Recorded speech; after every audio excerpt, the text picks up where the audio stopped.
So hello guys, welcome once again to the world of investment. ये bond investment का part 2 है, जिसके ऊपर आज हम कॉर्पोरेट बॉन्ड के ऊपर बात करने वाले हैं। पार्ट 1 में हमने बेसिकली 5 बॉन्ड्स के ऊपर डिस्कस किया था, उसमें से एक कॉर्पोरेट बॉन्ड था। तो पार्ट 1 में हम कॉर्पोरेट बॉन्ड के बारे में बताया था। ये डेब्ट सिक्योरिटी बॉन्ड है जो issued by the company to raise money from the investor. जब हम बाई करते हैं बॉन्ड, हम लोग लैंड मनी करते हैं to the company. In return company promise us to pay regular interest, जिसको हम कहते हैं कूपन।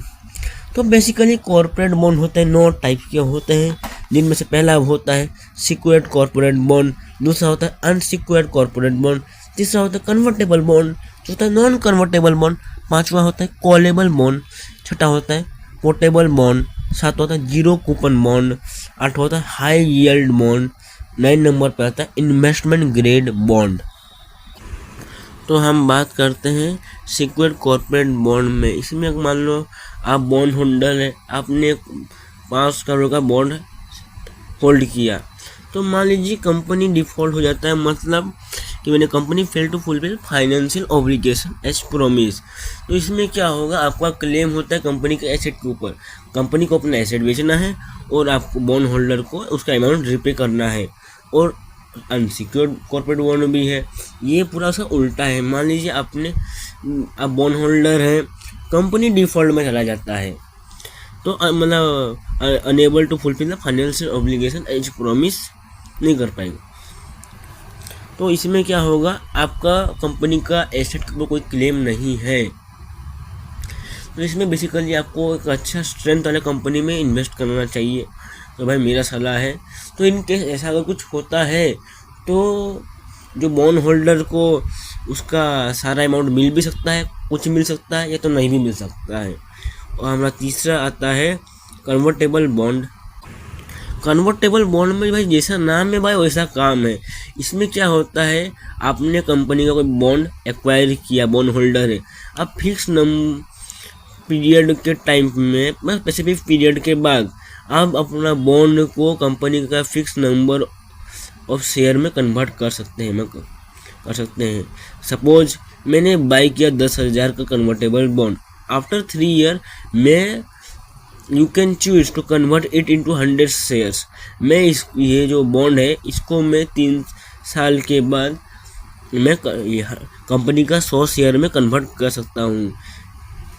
इंस्टेड ऑफ रिसीविंग अपना मनी वापस लेने की जगह इसको मैं ये 100 शेयर में कन्वर्ट कर सकता हूँ। मेरे इच्छा पे डिपेंड करता है। आप बोलोगे भाई मेरे को शेयर में कन्वर्ट नहीं करना, तो आपको नहीं करना, अपना पैसा लो और चलो। और चौथा आता है नॉन कन्वर्टेबल बॉन्ड, इसका पूरा उल्टा। इसमें बेसिकली आप अपना बॉन्ड को कंपनी का शेयर में कन्वर्ट नहीं कर सकते। जब आपका टेनर पूरा हो जाएगा, आपका मैच्योरिटी के रूप में आपका जो बॉन्ड में आप जितना इन्वेस्ट किए तो पैसा आपको मिल जाएगा, आपका काम हो जाएगा। अब अपना बॉन्ड को कंपनी का शेयर में कन्वर्ट नहीं कर सकते, इसका नाम ही है भाई नॉन कन्वर्टेबल बॉन्ड। अपना पांचवा आता है कॉलेबल बॉन्ड। सो इस बॉन्ड में ऐसा क्या होता है कि कंपनी के पास राइट है to repay the bond before the maturity के पहले कंपनी के पास राइट है कि वो आपका बॉन्ड का जो प्रिंसिपल अमाउंट है आपको रिटर्न कर दे। फॉर एग्जांपल मान लीजिए मैंने 10,000 का कॉलेबल बॉन्ड लिया, मेरा रेट ऑफ इंटरेस्ट है 10% पर ईयर और टेनर है 10 साल का। मेरा 5 साल तक मेरे को कंपनी ने पर ईयर 1,000 रुपया इंटरेस्ट के रूप में दिया। और पाँचवें ईयर में क्या हुआ, मार्केट इंटरेस्ट फॉल हो गया टू 6%। अब कंपनी सोचेगा why we should keep paying 10% when we can borrow at only 6%। तो इस कंडीशन में वो आपको प्रिंसिपल पकड़ा देगा। जो बॉन्ड जितने में बॉन्ड खरीदे वो अमाउंट आपको पकड़ा देगा। अगर आपको दोबारा इन्वेस्ट करना है तो आपको न्यू बॉन्ड खरीदना है, जिसमें आपको 6% इंटरेस्ट मिलेगा। तो आप समझ गए। तो 6 नंबर पे आता है पोर्टेबल बॉन्ड। ये थोड़ा इंटरेस्टिंग है, बहुत इंटरेस्टिंग, मजा आ जाएगा सुन के। इसमें क्या होता है, इन्वेस्टर के पास राइट है to sell bond back to the company before maturity के पहले कंपनी को दे दिया पैसा, ले अपना पैसा पकड़, अपना बॉन्ड पकड़, मैं तेरे को दे दे रहा हूँ मैं अपना बॉन्ड तेरे को सेल कर दिया, तेरा बॉन्ड तू पकड़। आप बोलेंगे ऐसा कहीं करोगे, मान लो आपने 7 साल का पोर्टेबल बॉन्ड देखा, अब 3 साल में देखते हो कि इंटरेस्ट रेट मार्केट में बढ़ रहा है, तब आप बोलेंगे मैं कम इंटरेस्ट कहीं खाऊं, मैं बेसी इंटरेस्ट खाऊंगा। तो आप क्या करते हो, कंपनी का बॉन्ड कंपनी को पकड़ा देते हो, ले अपना बॉन्ड पकड़, और मैं आप चलते हो न्यू बॉन्ड में इन्वेस्ट करने हायर इंटरेस्ट रेट में, समझिए आप। 7वें नंबर पे आता है जीरो कूपन बॉन्ड। नाम से पता चला कोई इंटरेस्ट आपको मिल नहीं है, वो फायदा क्या, इंटरेस्ट नहीं तो बॉन्ड खरीदूँ मैं कहीं को। इसमें थोड़ा सा भाई पेचीदा सा इंटरेस्टिंग चीज़ भी है। इसमें क्या होता है, मान लो कोई बॉन्ड का फेस वैल्यू है 10,000, आप खरीदोगे उसको 8,000 में, ठीक है। फिर ये मान लो 5 साल का टेनर रहेगा, तो अब 5 साल बाद आपको मिल जाएगा 10,000 रुपये, आपको 2,000 रुपये का प्रॉफिट होता है। मतलब इंटरेस्ट तो था नहीं, लेकिन आपको प्रॉफिट हो गया 2,000 रुपये का, जो जीरो कूपन बॉन्ड। इसमें बॉन्ड फेस वैल्यू से डिस्काउंट रेट में सोल्ड होता है, मतलब फेस वैल्यू है 10,000, ये सोल्ड हुआ 8,000 में, हमने 8,000 में बॉन्ड खरीदा, तो ये डिस्काउंट रेट में सोल्ड होता है अपना फेस वैल्यू में प्रिंसिपल से। 8 नंबर पे आता है हाई यील्ड बॉन्ड। सो इसमें क्या होता है, हाई यील्ड बॉन्ड में मान लो कोई नया कंपनी एस्टेब्लिश हुआ है या पुराना ही कंपनी है, तो इसमें क्या होगा, मान लो लो रेटिंग वाला क्रेडिट रेटिंग वाला कंपनी आपको हायर इंटरेस्ट ऑफर करेगा because the risk of default is greater. इसमें एग्जाम्पल से समझते हैं, मान लीजिए एक बीपी नाम का कंपनी है एस्टेब्लिश हुआ है, वो क्रेडिट रेटिंग वो आपको इशू करेगा 12% इंटरेस्ट में, while higher than rated company. मान लो कोई लंबा स्टाइलिश स्ट्रेंथ कंपनी जिसका फाइनेंशियल पावर बहुत हाई है, वो ऑफर करेगा आपको 7%, और ये छोटा मोटा कंपनी जो क्रेडिट रेटिंग बहुत लो है वो आपको ऑफर करेगा 12%। इसमें क्रेडिट तो है आपका, इंटरेस्ट तो आपको 12% मिलेगा नॉर्मल कंपनी से बेसी, लेकिन इसमें डिफॉल्ट का चांसेस बहुत है। तो भाई इसमें मोटा पैसा भी है और मोटा रिस्क भी है, तो वेरी रिस्की बॉन्ड समझ लीजिए, हाईली रिस्की। और दूसरा आता है 9 नंबर पे invest grade bond. Okay, so invest grade bond में बेसिकली हम लोग का हाई यील्ड बॉन्ड का पूरा उल्टा होता है। इसमें क्या होता है, ये जो बॉन्ड है issue by the financially strong company with high credit rating. मतलब 8वें नंबर पे जो था हाई यील्ड बॉन्ड, उसका क्रेडिट रेटिंग लो होता था और वो हाई इंटरेस्ट ऑफर करता था। इसमें क्या है, ये इसमें क्या होता है कि जो बॉन्ड है हाई इन्वेस्टमेंट ग्रेड बॉन्ड, ये कंसिडर किया जाए safer than high yielding bond. कैसे, हम समझ रहे हैं, वो लंगड़ा घोड़ा उसमें वो बेसी इंटरेस्ट दे या कम दे, रिस्क तो भाई बराबर है भाई, कहीं को रिस्क लेने का। तो इसमें एग्जाम्पल से समझ सकते हैं। तो ये वेल एस्टेब्लिश एक क्रेडिट कंपनी है, मान लीजिए उसका क्रेडिट रेटिंग अच्छा है, इशू करता है 5 साल का बॉन्ड, आपको 7% एनुअल इंटरेस्ट पे करता है, ऑल दो इंटरेस्ट इज लोअर। हाँ 7% है, FD टाइप का इंटरेस्ट ही है। The chance of default is so much low, मतलब चांस है ही नहीं, जीरो, बेसिकली आप जीरो समझ लीजिए। अगर ना तगड़ा कंपनी बहुत कम चांस होता है कि वो डिफॉल्ट में जाएगा, लॉस होगा तो छोटा मोटा लॉस होगा, बेशक को लॉस होगा नहीं, मतलब लॉस का चांस है नहीं। और बहुत बढ़िया है, ऑफर तो बढ़िया है, कम खाओ लेकिन अच्छा खाओ, टेंशन काहे को लेने का। लंगड़ा घोड़ा कोई इधर रेस में उतारो तो हार ही जाएगा, लेकिन स्ट्रॉन्ग पावरफुल घोड़ा वो तो कंफर्म है भाई जीत लेगा, फास्ट नहीं सेकेंड तो आएगा मेरा भाई, पैसा तो बचेगा भाई मेरा, तो कुछ तो मिलेगा, कुछ ना से कुछ मिले बेहतर है। तो इसलिए इसको कहा गया इन्वेस्ट ग्रेड बॉन्ड। सो दोस्तों हम लोग ने आज 9 कॉर्पोरेट बॉन्ड के ऊपर डिस्कस कर लिया है। तो अपना और 2 पार्ट का वीडियो होगा, पार्ट 3 पार्ट 4। पार्ट 3 में बेसिकली बचे हुए बॉन्ड्स के ऊपर हम डिस्कस करेंगे, और पार्ट 4 में हम लोग एफ के ऊपर डिस्कस करेंगे। एक लॉन्ग वीडियो रहेगा 20 या 30 मिनट का। सो आशा होगा कि आप उसको वॉच करेंगे। So thank you. Hello guys, welcome once again to the world of investment. ये बॉन्ड इन्वेस्टमेंट का पार्ट 3 है। तो पार्ट 1 में हमने कुछ गवर्नमेंट बॉन्ड के ऊपर आपसे बात किए थे, म्यूनसिपल बॉन्ड, ट्रेजरी बॉन्ड और ट्रेजरी बिल और गवर्नमेंट बॉन्ड।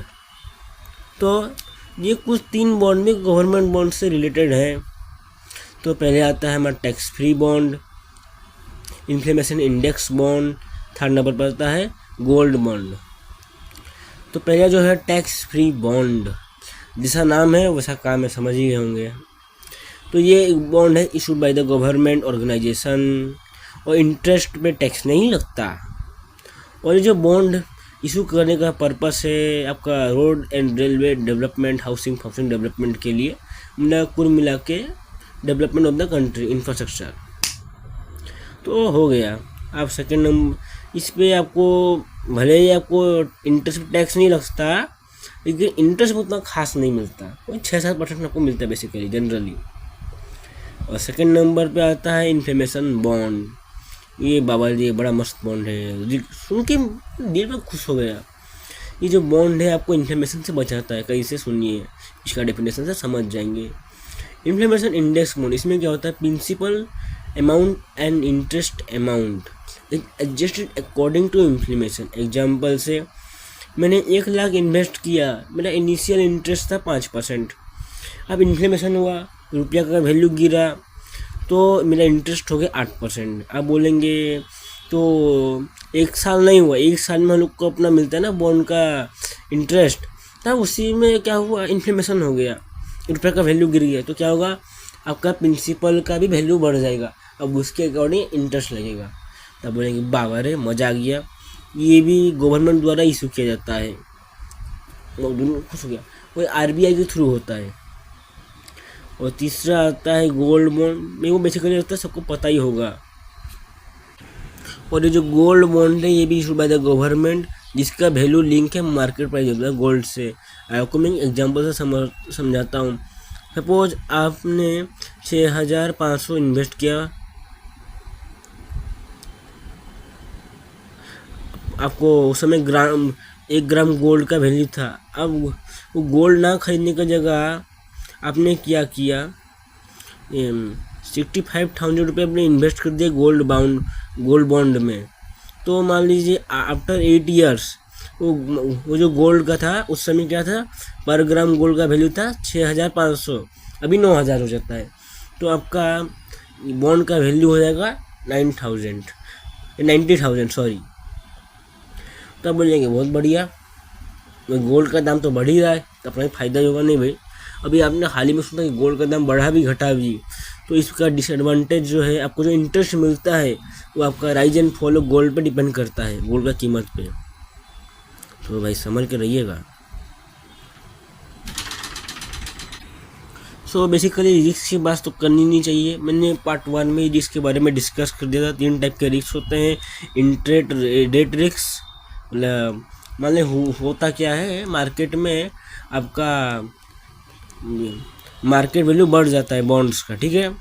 तो क्या होता है, आपने बाई किया था एक बॉन्ड 10,000 का, उस पर आपको रेट ऑफ इंटरेस्ट मिला था 8%, ठीक है। अब 1 साल बाद नया बॉन्ड इशू होता है, उसमें आपको रेट ऑफ इंटरेस्ट, उसमें रेट ऑफ इंटरेस्ट है 9%। तो आप बोलेंगे आपका तो प्रॉफिट कम हो गया, तो आपको फिर नया बॉन्ड लेना है।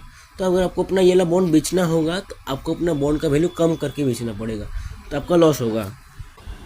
और दूसरा होता है इन्फ्लेमेशन रिस्क, और तीसरा होता है क्रेडिट रिस्क, जो कि बेसिक कॉर्पोरेट बॉन्ड के ऊपर में होता है बेसिक। तो आपको मैंने कहा था कि तीसरा सेशन बहुत शॉर्ट होगा, तो मेरा तीसरा सेशन कंप्लीट हो गया है। आशा है आपको बॉन्ड्स के ऊपर इन डिटेल नॉलेज मिल गई होगी। अब तो आपको बॉन्ड्स में कैसे इन्वेस्ट करने को सोचने की ज़रूरत है नहीं। आपको हम चौथा पार्ट में ऐप के बारे में इन डिटेल डिस्कशन होगा, तो प्लीज़ देखिएगा उसको।